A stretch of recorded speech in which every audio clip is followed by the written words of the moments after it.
pretty sure. Let me follow up. Yeah, 70-degree angle of hyperextension. And you're going to have them bend their fingers down. So kind of like the same thing with the wrists. Should be 90-degree angle with that.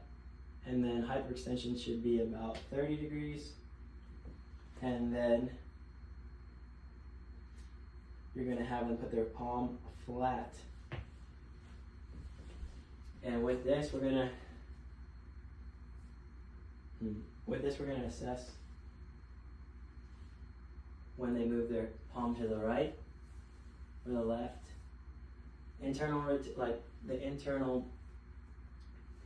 Moving laterally should be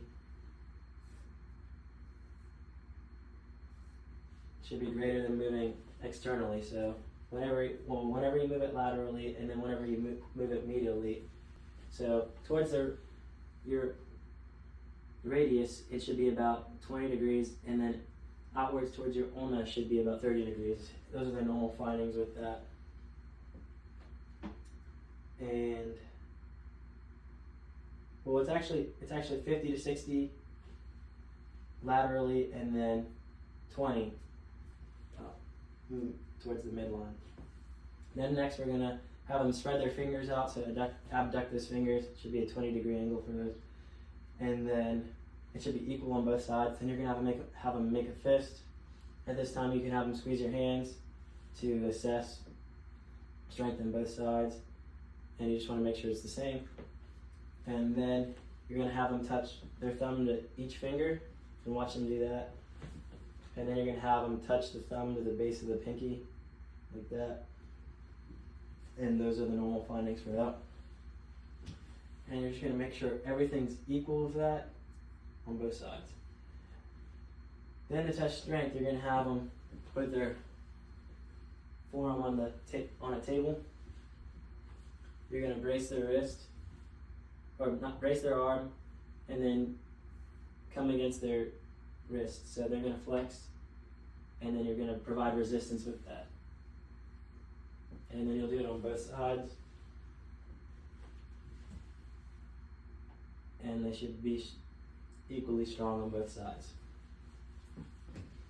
Alrighty. And then next we're gonna move to the assessment of the hip.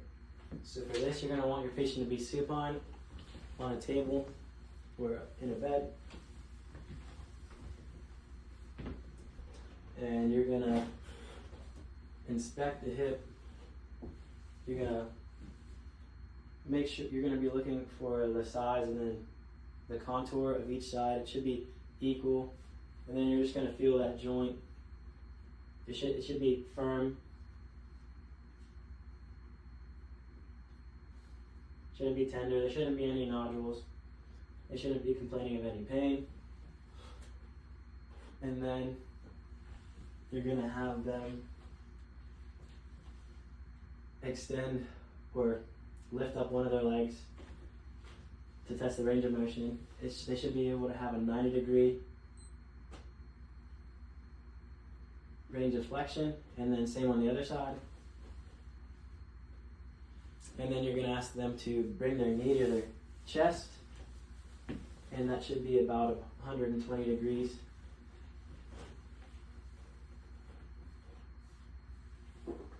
And then you are going to have them flex their knee and their hip. So essentially you're going to have them put their foot up on the table on one side.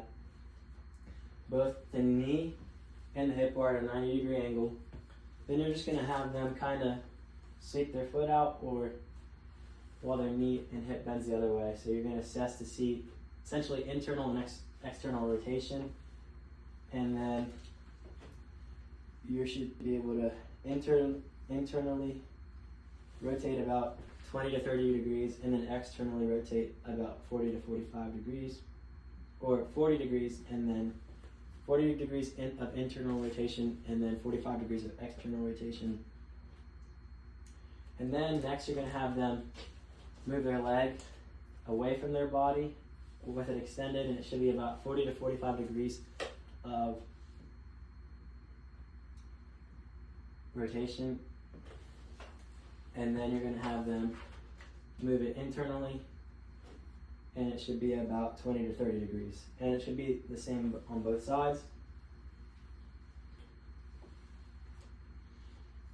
And then later we will watch them walk to assess their strength.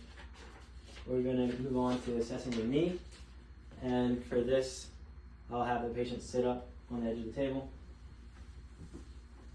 or you can have the patient sit up on the edge of the bed, depending on your clinical setting.